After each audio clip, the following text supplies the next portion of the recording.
Hey guys, welcome back to my channel. My name is Tori Brame and I'm an advocate for people with chronic illness such as lupus, fibromyalgia, anything with chronic pain, anything that affects you. Also depression warriors, people who are fighting to get back to where they can enjoy a life again.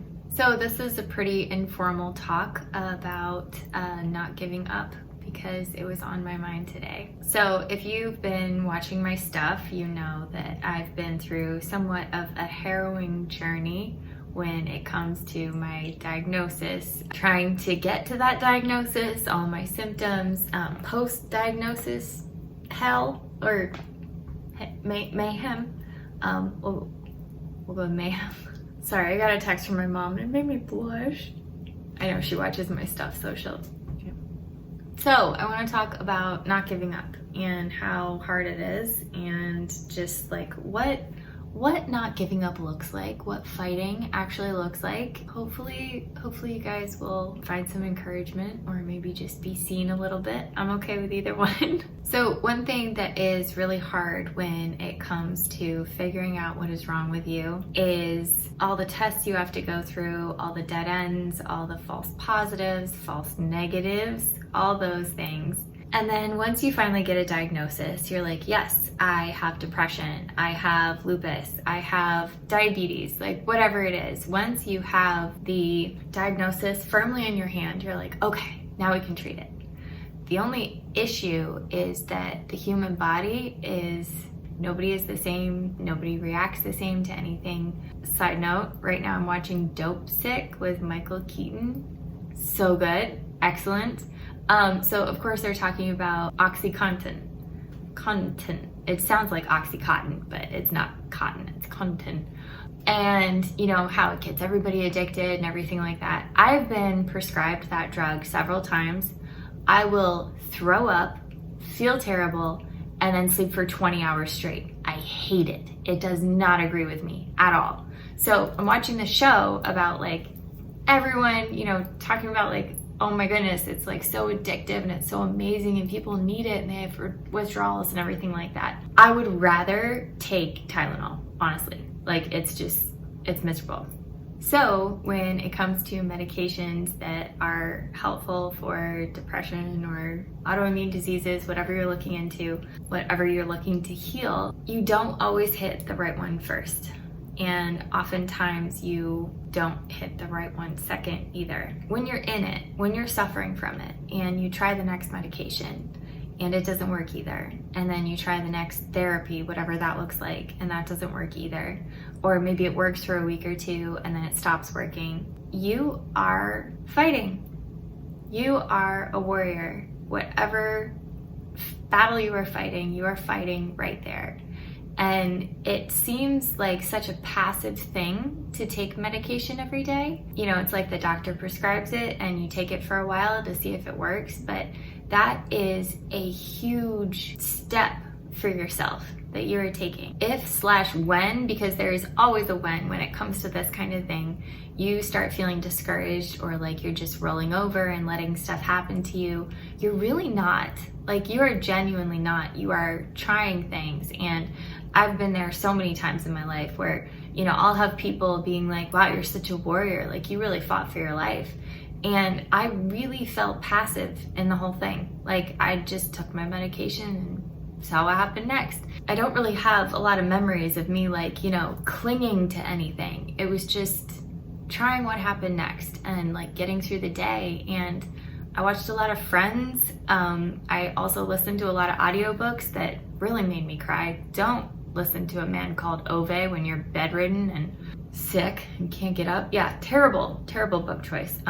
Excellent book though, if you're not, and if you're feeling better, you should definitely read it. But yeah, I had those times, those moments where I felt like I was never going to get better and nothing I tried was going to work, but I didn't stop trying things. And I think that's the thing that you have to keep coming back to, is that you are trying something else. Even if you get off all of your medications and you just, you know, go back to whatever your standard diet was and you're just like, I'm gonna take a break from everything. That is trying something.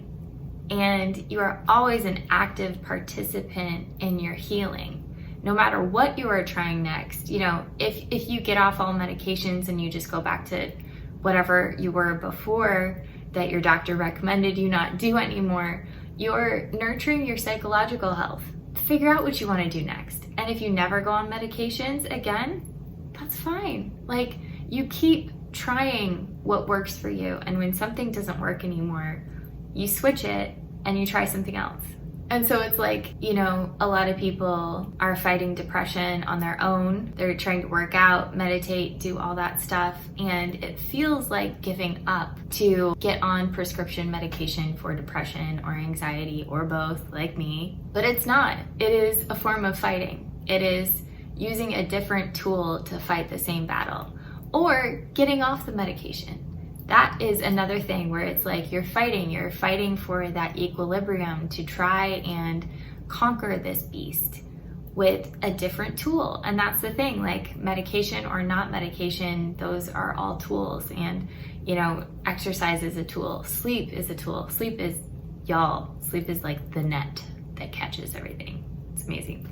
So all that to say, if you're running into a bunch of dead ends recently and you feel discouraged, whether it be, you know, you're fighting an autoimmune disease and you're trying the vegan diet and then you're trying the keto diet, very different, both effective, depending on what your body needs, and you're just discouraged because you haven't found anything that works, take a step off the path for a second and just see how far you've come. Look all the way down the road and see where you started, and look at all the times that you fought for yourself, that you fought to get better. And then you know, it's like Edison said when they asked him, like, he failed so many times and then tried again to make the light bulb.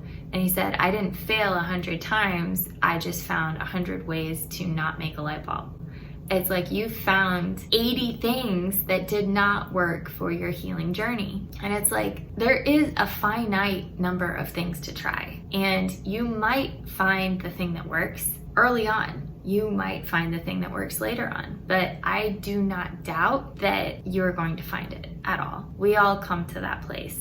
You will find something that works for you. It might not be the same issue that you're trying to solve in the beginning, but at some point in your life, you're going to turn around and see that you've been doing the exact same thing for 3 to 5 years, and it's been going really well. Like, you haven't had a desire to change it in a while, and that's going to feel good. So just know that.